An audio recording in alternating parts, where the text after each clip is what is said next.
What up, YouTube? Here with a review video of AEW Wrestledream, and this is how I do my wrestling review videos. If y'all not up to date, I'll give every match that happened on the card a rating out of a 5, and at the end of the review video, I will give the overall event a rating out of a 10. Now, without any further ado, let's get to the reviewing part. The opening contest to this year's Wrestledream was a match between Switchblade Jay White versus Hangman Adam Page. And I don't keep up with AEW Dynamite, Rampage, or Collision on the weekly. I tap in whenever I can, but that's more with the WWE that I tap in to WWE's weekly episodes of SmackDown, Raw, and NXT whenever I can. With AEW, I tap in when it comes to their PLEs, such as Wrestledream, because AEW, for as long as they've been a franchise, they made a reputation out of their wrestling more than their storylines. Hence why I don't have a lot of interest when it comes to keeping up with what goes on with their TV programming.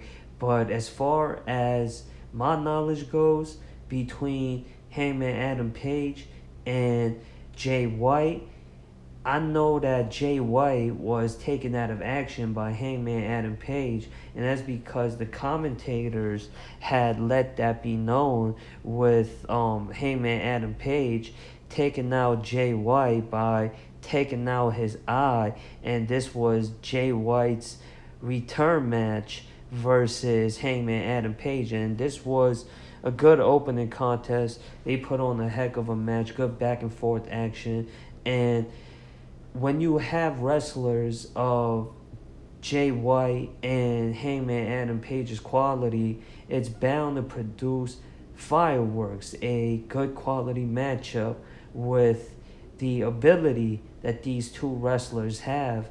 And this was a good tone maker for the rest of the show and to get the crowd involvement going, and this was the perfect opening contest. And Jay White got the better of Hangman Adam Page after intercepting Hangman Adam Page's attempt at hitting that springboard clothesline lariat finisher, and he caught Hangman Adam Page in the midst of it and reversed that with the switchblade finisher, and that's what secured a win for Jay White. And I'll give this match between White and Page a match rating of a 3.5 out of a 5. A solid heck of a opening match to kick off Wrestledream 2024. And then next we saw Mariah defending her AEW Women's World title versus Willow Nightingale, and this was a good match as well. Good back and forth action we saw out of these two wrestlers, and Mariah got the best of Willow Nightingale after hitting her finisher to successfully retain the AEW Women's World title. And I'll give this match between May and Nightingale a rating of a 3 out of a 5. And Mariah she came up real quick. This, I believe, was her breakout year as a singles solo competitor, and she's already the women's champion. And Willow Nightingale, she's been a workhorse for a while now, and she's been climbing up the ranks, deservingly so. And for her to get the spotlight at a PLE, to have a title shot for the main women's title, is a good look for her ongoing momentous career. And then the next match we saw was for the TNT title. Jack Perry defending his TNT title versus Shibata. And this was a good match as well. Good entertaining aspect. That element of pro wrestling was sold well in this match, and it fit well with the current character of Jack Perry, and as well as the reputation that Shibata upholds, where Shibata and Perry got into a knife edge chop contest, and Jack Perry trying his hardest to have his chops felt, and Shibata being a hard hitting styled wrestler that made his reputation and show that reputation of coming up in that Japanese strong style and getting the better of Perry when it came to the chop contest. And however, Perry ended up getting the better of Shibata and successfully retained his TNT title. And this match was a regular match, I can say. And Perry, he ever since turned heel and joined the Elite, he's gone on the biggest uppity slope momentum of his career thus far, and he's one of the best things going for AEW right now. And the current stage that he's at, if he keeps this up, he's already spotted at main event matches before. He's already been spotlighted for main event matches, has shots at the world title before. But if he keeps on going, we can see a future world champion in Jack Perry. And I'll give the match between Perry and Shibata a rating of a 3 out of 5. And that's me being generous, because this was a regular match that could have been a main event match on the episode of a Dynamite or a Collision, but we got to see it in a premium live event, and it was more like a time filler match that we saw happen between Perry and Shibata for the TNT title. Both guys are pay-per-view worthy wrestlers that do deserve and can be featured at a PLE event match time slot for it to be featured, because of the streak that both wrestlers and the reputation and the momentum that both wrestlers have. And then next we saw a triple threat match for the AEW International title. Will Ospreay defending his AEW International title versus Takeshita versus Ricochet. Ricochet, I forgot to mention on the latest episode of Talk Wrestling when I gave y'all my review for All In, he made his debut during the Battle Royale, that Casino Battle Royale gauntlet match at AEW All In. As we know, Ricochet, who made his reputation in New Japan, was one of the best hybrid, high-flying, aerial, luchador style possessing wrestlers, and then he got to display that when he signed with the WWE. And he was I was gonna say household name in WWE. He had good longevity in his run with the WWE, but he wasn't one of the main guys when he was active in the WWE. And the WWE didn't send Ricochet off in the best way. We heard talks of Ricochet not showing interest in wanting to re-sign with the WWE when there was talks of him amongst the dirt sheet and the online pro wrestling community that his contract was soon to expire and he wanted to leave the WWE to survey his options. And then when his contract did expire, we last saw him on WWE television being written off after Braun Breaker took him out the way he did. And that wasn't the best send-off for Ricochet. Yes, he is a decorated veteran, one of the best in-ring wrestlers that is currently active in the pro wrestling world today. But when it comes to his accomplishments, yes, he's well accomplished on a mid-card status, but he still hasn't got to that main event slot yet. We've seen him compete at a high level in New Japan and NXT.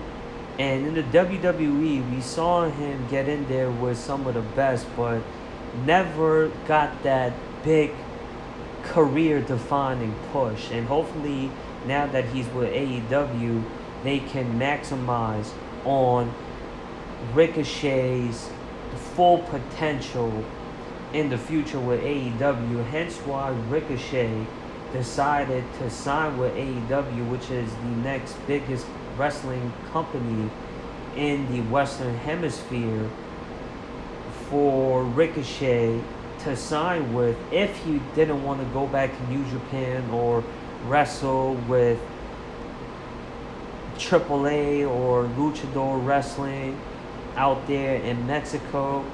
And AEW works closely with those companies, so we would have most likely, if Ricochet did decide to jump ship back to New Japan or go south of the border to Mexico to survey his ventures and continue his career, but he did sign with AEW, which was the expected move for Ricochet. And then we seen Ricochet, from what I saw when he was making his entrance, was that he's undefeated in his 4 bouts that he's had in his AEW career. And I believe on the episode of Dynamite he wrestled Will Ospreay, but I guess it wasn't for Osprey's international title. And we know Takeshita has made a reputation.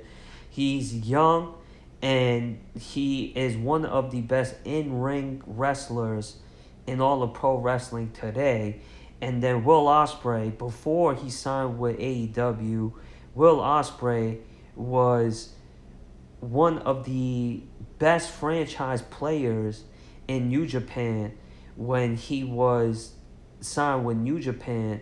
And even before then, domestically out there in the UK, he was making quite the reputation in the local independent circus scene when he was coming up as a prospect. And for Ospreay to continue his journey in New Japan, that's where he prospered and had light shunned on him as not only one of New Japan's best talent, but in all of pro wrestling. And then now he's maximizing that reputation that he earned in New Japan in AEW, and continuing that reputation of being one of the best wrestlers in pro wrestling today. And when you have 3 of one of the best in-ring competitors in the current pro wrestling world in a match on a PLE, you're bound to have what's expected, and that's exactly what we got out of these 3 gentlemen. And they had a heck of a outing we saw at Wrestledream in this triple threat match. And Takeshita well-deservingly got his first title win at Wrestledream this past Saturday by defeating both Ospreay and Ricochet to become the new AEW International Champion, from the help of Kyle Fletcher and Don Callis. When Ospreay hit his finishing elbow on the Takeshita, it looked as if Ospreay had the match won, but Don Callis, who was doing commentary, who manages Takeshita as a part of the Don Callis family, and he took the referee out of the ring when the referee was about to count to 3 after Ospreay hit his finisher. Then Ospreay turned his attention onto Don Callis and was about to hit the Styles Clash onto Don Callis. Kyle Fletcher came out of nowhere, who was a bandmate to Will Ospreay when they were all in New Japan. He came to the ring hoodied up, disguising his identity. Then he had hit Ospreay in the back of the head with the screwdriver that Don Callis attempted to hit Ospreay with. And then Takeshita got back up on his feet and hit his finisher onto Ospreay to secure the win. And I'll give this match a 4 out of 5. And it was for sure the best match that was shown at this PLE AEW Wrestledream, and there was many highlight reel spots in this match. It was a very fast paced, very good back and forth action we saw from these three wrestlers, and there was even a table spot during the course of this match. And this is what AEW tends to do a lot, and they use weapons not to strike their opponents with during normal matches, but they'll use it to help assist. Like for high flying wrestlers, they'll use a steel chair as a elevation tool, or they'll set up a table or a steel steps or a ladder to either slam their opponents through, or to use it as leverage for high flyers, or slam each other through. And for highlight reel spots, they use during the course of their match. And that's something that AEW tends to do that the WWE doesn't. And that's since WWE had improved their match qualities after Triple H took charge of the creative side of things within the WWE. Now we know that the WWE, even on their regular television shows, they put on high quality matches when it comes to their in-ring action, which has been criticized a lot from the WWE after, I say, the Ruthless Aggression era. And AEW decided to take advantage of that after AEW decided to come out as a franchise. And now that the WWE has stepped up their in-ring wrestling match quality, AEW, what they decided to do was implement weapons that are used for gimmick matches during their regular matches, where disqualifications and countouts are a part of that match, but they'll use it in a non-weaponized way. And that's something unique about AEW that they have recently re-implemented to their shows, more in their PLEs and their regular television shows. You won't see that as frequently on AEW Rampage, Dynamite, Collision, and their shows that's aired on TBS and TNT. Anyways, before I got caught up in talking about that element that AEW likes to display, and this match that we saw between Ricochet, Ospreay, and Takeshita was by far the best match in the whole entire AEW Wrestledream card.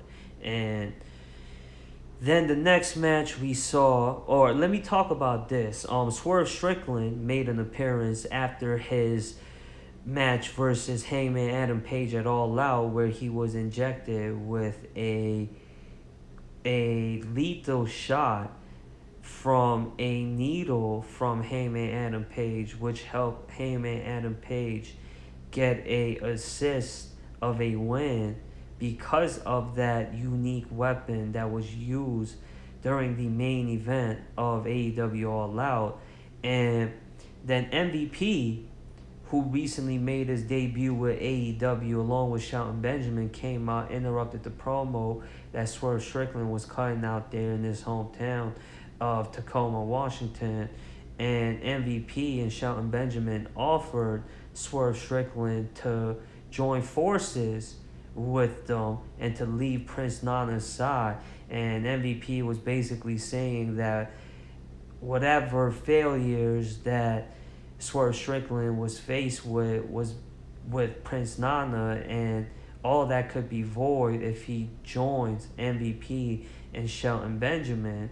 And Swerve Strickland made it seem as if he was tempted by that offer, but said that he wouldn't turn his back on Prince Nana and Shelton Benjamin come in as an enforcer, letting Swerve Strickland know that this wasn't a choice thing, that they weren't asking Swerve Strickland to join them, but was saying he has no choice but to join Shelton Benjamin and MVP, and things got tense as Swer Strickland would shove Shelton Benjamin to create that distance between Swerve and Benjamin, and with Swerve Strickland pushing Shelton Benjamin got heated and wanted to shove back Swerve Strickland, but MVP and Prince Nana getting the midst of that to calm things down, along with management and security and officials came out to separate the two groups. And I'm looking forward to seeing what can be produced from this angle that we saw happen at Wrestledream. And who knows, maybe Bobby Lashley, who's a free agent, might join AEW, and we might see a Hurt Business 2.0 over there in AEW with Bobby Lashley, Shelton Benjamin, and MVP being Hurt Business. And if Swerve Strickland and Prince Nana either feud with them or join them, or feud with them and then join them, we could see a Hurt Business storyline reproduce itself back in AEW. And we know Cedric Alexander is still with the WWE, but instead of Cedric Alexander, we're seeing Swerve Strickland get involved with the Hurt Business. And maybe in the future, we can see that come to fruition. And then the next match on the card we saw was a best out of a 3 match between Hologram and the Beast Moritos. And these are luchadors. I don't know if they're AEW signees or if they're with AAA, but this was a feature bout on the card, and this was a good match. We saw the typical luchador style during the course of this match, as well as a powerhouse style display from the Beast Morito, because that's the style that Beast Morito wrestles in, along with his hybrid, high-flying luchador style. But it was good to see all elements being displayed, that American storytelling wrestling style, as well as that New Japan strong style. And then we have the Mexican lucha libre high-flying hybrid style being featured on this PLE as well. That was a well-balanced, good card organizing part displayed by the AEW creative that was put on throughout this PLE. And Hologram got the best of the Beast Morito in this best out of a 3 match. The first fall came via a roll-up. Hologram got the first pinfall. Then the Morito would hit his finisher to even things out. And then Hologram would hit his finisher to get the best of this best out of 3 match. And I'll give this match a 3 out of a 5. It felt more like a time filler. I'm quite sure both Hologram and the Beast Morito could have put on a better match if they had more time in this match, but it felt like a time filler as well as a balance maker, and as well as a display of a different style, putting on all different elements of a wrestling style in one show. Hence why this PLE is titled Wrestledream, and I could appreciate that part from AEW. And then next we saw a match between Darby Allin and Brody King. They had multiple run-ins in their careers while with AEW, and it was a good look for Darby Allin, who is from the state of Washington, get featured at this PLE, which was being held in Tacoma, Washington. And that's why Darby Allin being featured on this card was a good look for that crowd-pleasing aspect. And Darby Allin did get the win as expected, because this was a hometown show for Darby Allin. And him and Brody King, it's like 2 different styles getting in there. A big super heavyweight that is a powerhouse versus the underdog, high-flying, never give up attitude character that Darby Allin has always displayed. It's like two different styles. It's like David versus Goliath.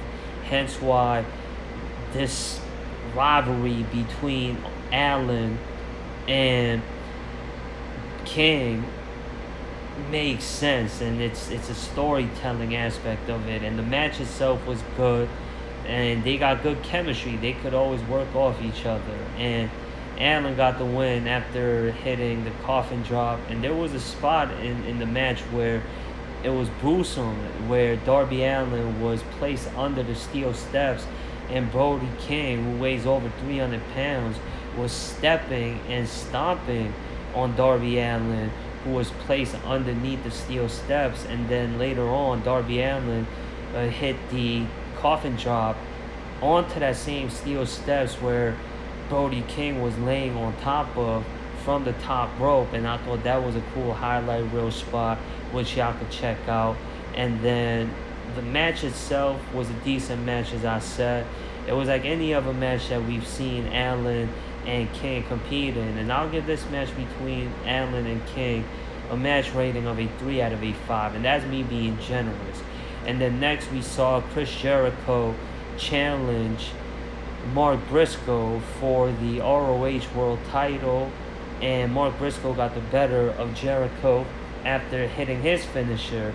And the distraction was neutralized. Big Bill, who was accompanying Chris Jericho as he usually does, was kicked out by the referee after making an interference. And Mark Briscoe also put Chris Jericho through the table as well. And no, was it through the table? I'm not quite sure. I think he put Big Bill through the table, and he used the steel chair to use as a momentum stepper to help him get that boost from on the outside, from in the ring, to dive on the Jericho onto the outside. And he also set Jericho on the chair and did a cannonball from the apron, and I thought that was a cool spot as well. And Brian Keith was taken out by what's his name, Hook, who helped assist the ROH World Champion Mark Briscoe to even out the numbers. I was gonna say Orange Cassidy. I don't know if it was Orange Cassidy or Hook, but I believe it was Hook who took out Brian Keith. Or it could have been Orange Cassidy. I'm not sure. It was either or though. But anyways, after the numbers were evened out, we saw Mark Briscoe get the better of Jericho in his success of defending that ROH World title. And I'll give this match between Jericho and Mark Briscoe a match rating of a 3 out of a 5. And then next, for the main event of Wrestledream, we saw Bryan Danielson defend his AEW World title versus former band main member of the BCC, Jon Moxley. And this match happened after what occurred at the pay-per-view PLE event of AEW All Out, where after Bryan Danielson successfully defeated Jack Perry to retain his AEW World title, after Christian Cage and his goons came out, where Christian Cage looked as if he was gonna seize that opportunity that he won at All In after he defeated all the other competitors at the Casino Royale Gauntlet match, which promised Christian Cage a world title shot. And then BCC came out in defense of Bryan Danielson, fending off Christian Cage at his attempt of cashing in his contract of that promised guaranteed world title shot. And after Christian Cage and his minions left out, then Jon Moxley attacked Bryan Danielson out of nowhere, blindsiding him from behind and bagging Bryan Danielson's head with a plastic bag, suffocating Bryan Danielson, and then the rest of BCC turning on Bryan Danielson except for Wheeler Yuta. And then Bryan Danielson versus Jon Moxley has been and still is, other than Bryan Danielson, who after this match, spoiler alert for those that don't know yet, he has announced that he's retired from full-time pro wrestling. So we won't see Bryan Danielson back as a full-time competitor ever again. And Bryan Danielson did retire after his WrestleMania moment at WrestleMania 30, and then Bryan Danielson, after retiring, came back to the WWE as a in-ring competitor. Then his contract expired with the WWE at 2021, and then months later he has signed with AEW and has been a franchise player for AEW ever since signing with AEW. Then Jon Moxley, ever since AEW became a pro wrestling company, has been one of the biggest acquisitions for AEW and has been a franchise player for AEW since day one. And this match between Bryan Danielson and Jon Moxley, two veterans who are not strangers to each other, put on a good match as we've seen them two put on before. And Moxley got the best of Bryan Danielson. Bryan Danielson, how he tends to get his victories is how Jon Moxley defeated Bryan Danielson after Bryan Danielson passed out from the chokehold that Jon Moxley locked in on him. And the match itself was a decent match. Jon Moxley, who was accompanied by Marina Shafir, who's the latest acquisition to BCC, and this match itself, as I said, good match. I'll give this match a rating of a 3.5 out of a 5, and that's me being generous. I was just gonna give it a basic 3, but the match itself was of a main event caliber, but could and was expecting more out of Danielson and Moxley. And a cool aspect that was displayed during this match was at the beginning part where Bryan Danielson was making his way into the ring. Before he could even enter, Jon Moxley attacked him. And pardon me, Bryan Danielson, he was coming out to his final countdown theme song, and Bryan Danielson, that's legendarily associated with him during his ROH heydays, and it was a rejuvenating feel for Bryan Danielson to come out in that theme song, as well as this AEW Wrestledream event being hosted in Washington. It was a welcome home feel for Bryan Danielson because Bryan Danielson is built to be from the state of Washington, from Aberdeen, which isn't too far from Tacoma, which was where this event was being held at. And that's why the crowd was going crazy for Bryan Danielson. And this is a element that AEW tends to do uniquely that no other wrestling companies do other than ECW during their heydays. And we know for AEW Double or Nothing events, for Stadium Anarchy matches, we see either a live band or a wrestler's theme song being played out throughout the match. For Stadium Anarchy matches, we saw that being displayed during the beginning of this main event at Wrestledream between Danielson and Moxley, and I thought that was a cool part of the match. And at the end of this match, after Moxley defeated Bryan Danielson, Jon Moxley didn't even celebrate with his BCC bandmates, and Mariah Shafir, who was later kicked out during the midst of the match because she got caught interfering, came back onto the scene along with Pac and Casanoli, and they didn't even celebrate Moxley's title win, and Moxley yet again becoming the AEW World Champion. And the strong, emphatic way Moxley defeated Danielson in.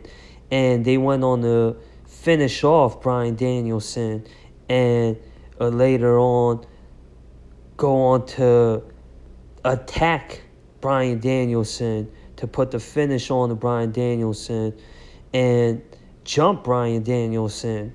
And when they attempted to put that bag over on Bryan Danielson's head to suffocate him, here came Wheeler Yuta and Darby Allin to make the save for Bryan Danielson. Then Wheeler Yuta, after BCC left Bryan Danielson alone, will go on to attack Darby Allin, and then BCC will hold down Darby Allin while Wheeler Yuta will place the bag over on Bryan Danielson's head and suffocate Bryan Danielson to close out the show.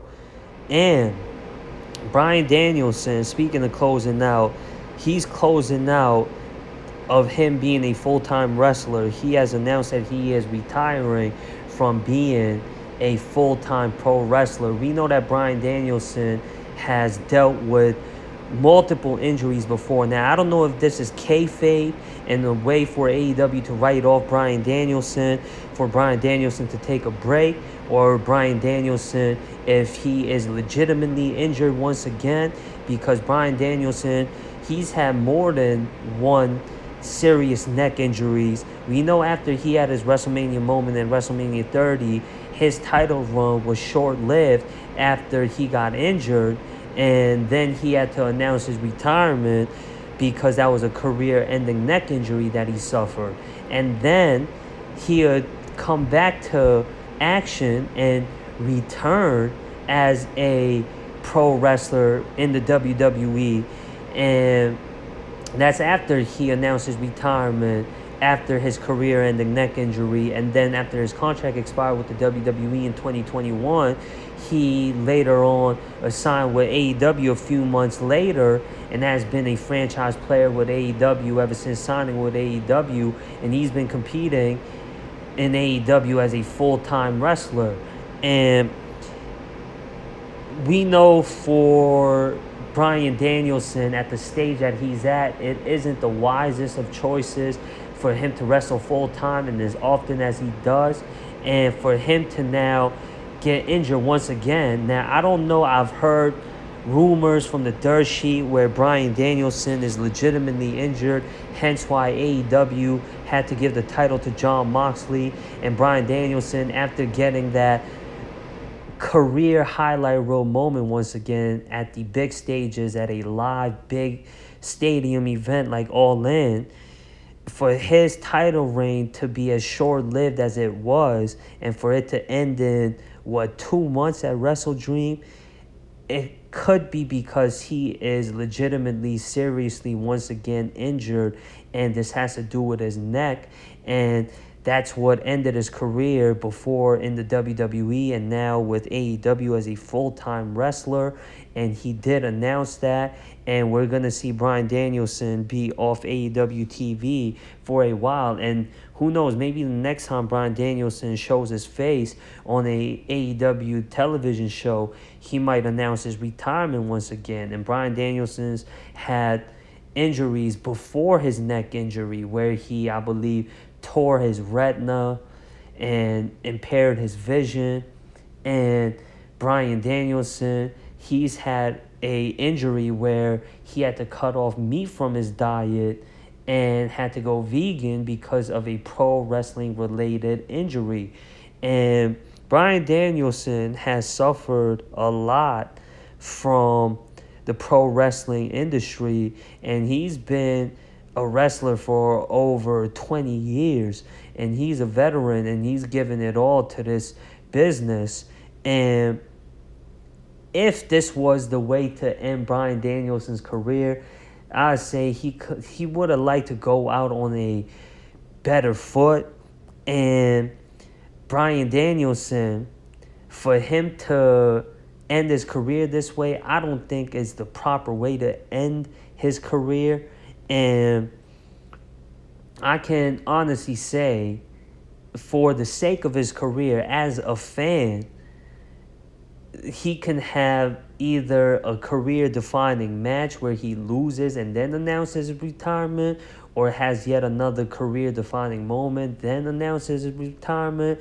But for a wrestler that is at the legendary status of a Bryan Danielson, this definitely wasn't the way to retire, unless he has no choice to, where the doctors in his camp recommends for Bryan Danielson to hang up the boots and retire from this industry as a whole once again. And I forgot to give y'all a review on another match that happened on the card. It was a match between Private Party challenging the Young Bucks for the AEW Tag Team titles. And this was Private Party's first title shot at a PLE. And Private Party has been a part of AEW for a long time. I don't know if they were with AEW since day one, but for sure within the first year of AEW becoming a pro wrestling company, Private Party has been a part of AEW for as long as AEW has been a company.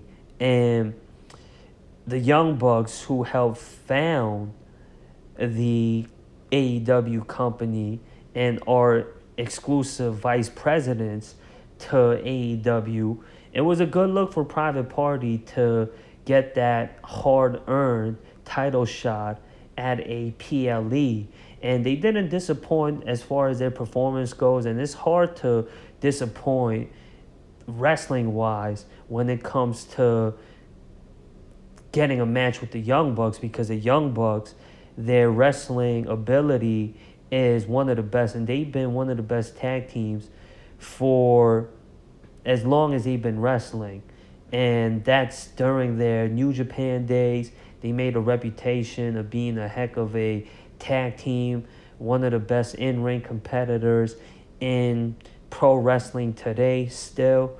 And for Private Party to get in there with a legendary tag team who's still active for the tag team titles was a good look for them. A career-defining moment for sure for the Private Party, and hard work pays out. And then the match itself was good, as I said. Good back and forth action we saw out of these teams. And the Young Bucks got the best of Private Party. And there was even talks that I saw on the dirt sheets that the AEW locker room was pushing for Private Party to become AEW Tag Team Champions. But unfortunately for Private Party, the Young Bucks got the best of them and got the win.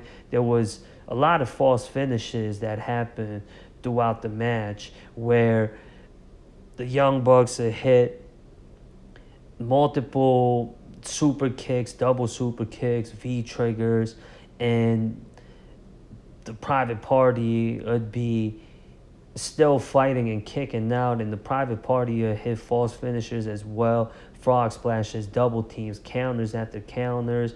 And this was the best performance I've seen from Private Party, and they didn't disappoint. They got to display their ability.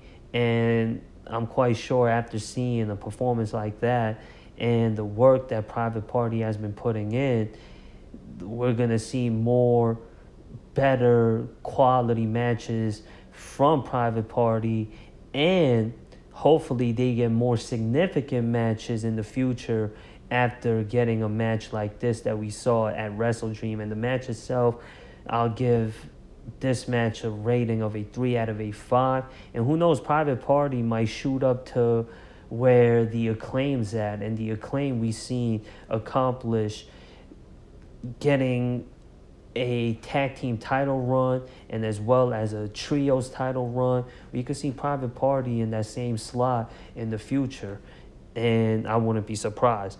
And the overall PLE pay-per-view rating I'll give Wrestledream is a 7 out of a 10. It was a real solid, good wrestling show, and I was going to give it maybe a 7.5 out of a 10, but I think that is a little too high, hence why I'm going to trim it to a 7 out of a 10. And that does it for this video, y'all. Subscribe to this channel if y'all want to show y'all support for this channel, and if you want to go beyond and further than that, y'all could donate to this channel to help this channel out, to further push more content. And if y'all like this video, hit the like button, the share button, and y'all can follow me on other social media platforms. The links are in the description. And be good, y'all. Peace.